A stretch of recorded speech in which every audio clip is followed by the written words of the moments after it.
બાદ કપિલા નદીના ડરામણા દ્રશ્યો સામે આવ્યા। સાંતલપુરના ડુંગરાળ વિસ્તારમાં ધોધમાર વરસાદ બાદ નદી નાળા જીવંત બન્યા।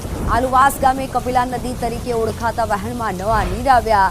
ડુંગર વિસ્તારના પાણીનો મહાદેવ મંદિર નીચે બનાવેલા તળાવમાં સંગ્રહ થાય છે। રવિ સિઝનમાં ગામ લોકો આ પાણી સિંચાઈ માટે ઉપયોગ કરે છે। ડુંગર પરથી આવતો પાણીનો પ્રવાહ ડરાવે તેવા દ્રશ્યો સામે આવ્યા।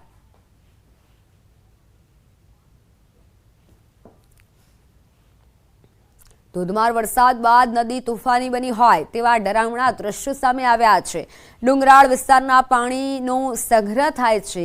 કપિલા નદીના ડરામણા દ્રશ્યો છે કે જ્યાં નદી જાણે કે બંને કાંઠે વહેતી હોય તેવા દ્રશ્યો સામે આવ્યા છે। પાટણમાં અત્યારે વરસાદી માહોલ જામેલો છે। ધોધમાર વરસાદના કારણે નદી તોફાની બની હતી। ધોધમાર વરસાદથી નદીમાં નવા નીર આવ્યા છે। કપિલા નદીના ડરામણા દ્રશ્યો સામે આવ્યા છે। પાટણથી ફોનલાઈન પર સંવાદદાતા અશરફ જોડાઈ ચૂક્યા છે। અશરફ, જાણે કે નદી ડરામણું રૂપ ધારણ કર્યું હોય તેવું લાગી રહ્યું છે। હાલ તંત્ર તરફથી શું કહેવામાં આવ્યું છે, કેવો છે ત્યાંનો માહોલ? બિલકુલ મિત્તલ, પાટણ જિલ્લામાં મોડી રાતથી મોટા ભાગના તાલુકામાં મેઘમહેર જોવા મળી છે। ત્યારે વરસાદ વરસતા ખેડૂતોમાં ખુશી તો જોવા મળી છે, પરંતુ પાણી ભરાવાની સમસ્યાઓ પણ સામે આવી રહી છે। તેને લઈને રહીશોને હાલાકી પડી રહી છે। બીજી બાજુ જે સાતલપુર સરહદી વિસ્તાર કહેવાય છે, ત્યાં ડુંગરાળ વિસ્તાર આવેલો છે, જે આલુવાસ ગામ છે, ત્યાં ડુંગર પરથી જે પાણીનો ધોધ વહી રહ્યો છે તે જોઈને ક્યાંક ડરાવના દ્રશ્યો સામે આવ્યા છે। એટલે કે જે મહાદેવ મંદિર કહેવાય છે ત્યાં એક ગામ તળાવ બનાવે છે। ડુંગર પરનો જે તમામ પાણી છે તે આ ગામ તળાવમાં સંગ્રહ કરવામાં આવે છે અને આ તળાવમાંથી 200 થી વધુ ખેડૂતો દર સિંચાઈ માટે એનો પાણીનો ઉપયોગ કરતો હોય। એટલે ચોક્કસ કહીએ કે જે રીતે ડુંગરાળ વિસ્તારમાં જે ધોધમાર વરસાદ વરસ્યો છે તેના કારણે ત્યાં જે ગ્રામ્ય વિસ્તારના નદી નાળાઓ છે તે જીવંત બન્યા છે અને ખેડૂતોની જે સિંચાઈની પાણી મેળવવાની જે આશાઓ હતી તે આશાઓ ક્યાંક બંધાયેલી હતી તે ક્યાંક હવે નદી નાળાઓમાં પાણી આવતા ખેડૂતોને સિંચાઈનું પાણી મળ્યું છે, એટલે ખેડૂતો ખુશ જોવા મળ્યા હતા। પરંતુ ચોક્કસ કહીએ કે પ્રથમ જે દ્રશ્યો જે ડુંગર વિસ્તારના જે ધોધ આવી રહ્યા છે, પ્રથમ એક્સક્લુઝિવ દ્રશ્યો ન્યૂઝ 18માં સામે આવી રહ્યા છે। એટલે કહીએ કે જે પાણીનો વહેણ જે વહી રહ્યો છે જે જોતા ક્યાંક ડરાવના લાગે છે, પરંતુ ચોક્કસ કહીએ કે જે આલુવાસ ગામે આ નદી કહેવાય છે તે ગામ લોકો આ નદીને કપિલા નદી તરીકે ઓળખે છે। ત્યાં કપિલ મુનિ ભગવાનનું મંદિર પણ આવે છે, એટલે કે આદિકાળ સમય છે, એટલે કે ખૂબ જ જૂનું મંદિર અહીંયા વસવાટ કરે છે। ત્યાં ભીમનું પણ મંદિર આવે છે। એટલે કહીશ કે આ વિસ્તાર ડુંગરાળ વિસ્તાર છે ને અહીંયા પૌરાણિક મંદિરો પણ આવેલા છે। એટલે કે જે ડુંગરાળ વિસ્તારનો પાણી તળાવમાં સંગ્રહ થાય છે, ગામ લોકોને ફાયદો થાય છે, પરંતુ ડુંગરાળ વિસ્તારનો પાણી જે વહે છે તે જોઈને પ્રથમ ડર લાગે તેવા દ્રશ્યો સામે આવી રહ્યા છે। બિલકુલ અશરફ, આભાર માહિતી બદલ।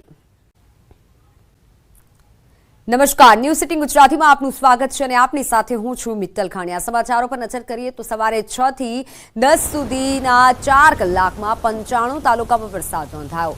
15 તાલુકામાં 1 ઇંચથી વધુ વરસાદ પડ્યો। સૌથી વધુ સરસ્વતી તાલુકામાં વરસાદ, સરસ્વતીમાં 3.7 ઇંચ વરસાદ, પાટણમાં 3 ઇંચ વરસાદ, લાખણીમાં 2.2 ઇંચ વરસાદ, ખંભાળિયામાં 2 ઇંચ જેટલો વરસાદ નોંધાયો છે। 4 કલાકમાં 95 તાલુકામાં વરસાદ નોંધાયો છે। 6 થી 10 વાગ્યા સુધીમાં વરસાદી આ માહિતી 15 તાલુકામાં 1 ઇંચથી વધુ વરસાદ પડ્યો છે। 4 કલાકમાં 95 તાલુકામાં વરસાદ નોંધાયો છે અને સૌથી વધુ સરસ્વતી તાલુકામાં વરસાદ નોંધાયો છે। સરસ્વતીમાં 3.7 ઇંચ જેટલો વરસાદ નોંધાયો, જ્યારે લાખણીમાં 2.2 ઇંચ જેટલો વરસાદ પડ્યો, ખંભાળિયામાં 2 ઇંચ વરસાદ નોંધાયો। 6 થી 10 વાગ્યા સુધીના 4 કલાકોમાં 95 તાલુકામાં સાર્વત્રિક વરસાદી માહોલ જામ્યો હતો। દ્વારકામાં ધોધમાર વરસાદ પડ્યો। ભગવાન દ્વારકાધીશના જગત મંદિરમાં ચાલુ વરસાદે ધ્વજારોહણ કરવામાં આવ્યું। સાહસિક બોટી બ્રાહ્મણોએ જગત મંદિર શિખર પર ચાલુ વરસાદે ધ્વજારોહણ કર્યું। ભગવાન દ્વારકાધીશ મંદિરના 56 સીડી પર વરસાદી પાણીના ઝરણા વહેતા થયા। સ્વર્ગ દ્વાર 56 સીડી પર વરસાદી પાણીના વહેતા નીરમાં ભક્તો આનંદ માણી રહ્યા છે।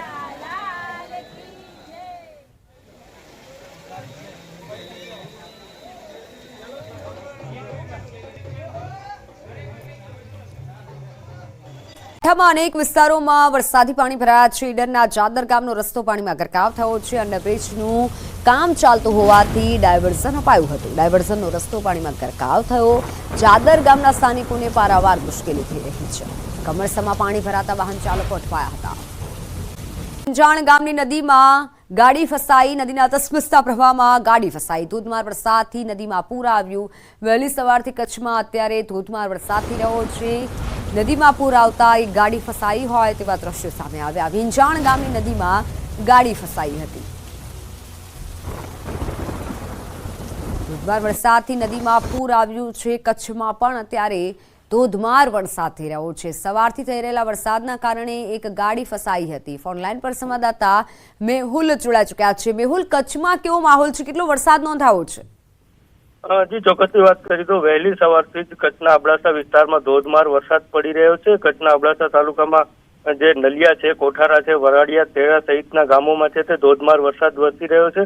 વરસાદના કારણે ગામની ગલીઓમાં ભારે પાણી છે તે વહી નીકળ્યા હતા। તો બીજી તરફ અબડાસાના ખીરસરા વિંજાણ ગામની નદીમાં ગાડી ફસાવાનો કિસ્સો છે તે સામે આવ્યો હતો। બોલેરો ગાડી છે તે વહેતા પાણીના પ્રવાહમાં ફસાઈ હતી। આ વિસ્તારમાં વહેલી સવારથી જ છે તે ધોધમાર વરસાદ વરસી રહ્યો છે। જી બિલકુલ, આભાર માહિતી બદલ। તો સવારથી વરસાદ થઈ રહ્યો છે અને જેના કારણે સ્થાનિક નદીઓમાં ઘોડાપૂર આવ્યું છે। વિંજાણ ગામની નદીમાં એક ગાડી ફસાઈ હોય તેવા પણ દ્રશ્યો સામે આવ્યા।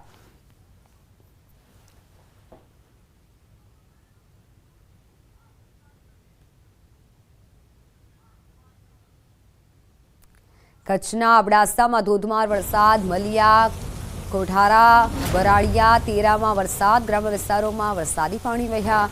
અનેક વિસ્તારોમાં વરસાદી પાણી ભરાયા। અબડાસામાં ધોધમાર વરસાદ અત્યારે થઈ રહ્યો છે। એક્સક્લુસિવ દ્રશ્યો સામે આવી રહ્યા છે। કચ્છના અબડાસાથી ઠેર ઠેર પાણી ભરાયા છે। અબડાસામાં ધોધમાર વરસાદના કારણે સ્થાનિકો પારાવાર હાલાકી ભોગવી રહ્યા છે। મલિયા, કોડારા, વડારિયામાં વરસાદી માહોલ જામેલો છે। ગ્રામ્ય વિસ્તારોમાં વરસાદી પાણી વહ્યા। સિઝનનો અત્યાર સુધીમાં 59.33% જેટલો વરસાદ નોંધાયો છે। સિઝનનો અત્યાર સુધી સૌથી વધુ વરસાદ કચ્છમાં નોંધાયો છે, 76.45%। સૌરાષ્ટ્રમાં સિઝનનો 74.43%। દક્ષિણ ગુજરાતમાં 69.50% વરસાદ નોંધાયો છે। જ્યારે સૌથી ઓછો વરસાદ નોંધાયો છે પૂર્વ મધ્ય ગુજરાત અને ઉત્તર ગુજરાતમાં।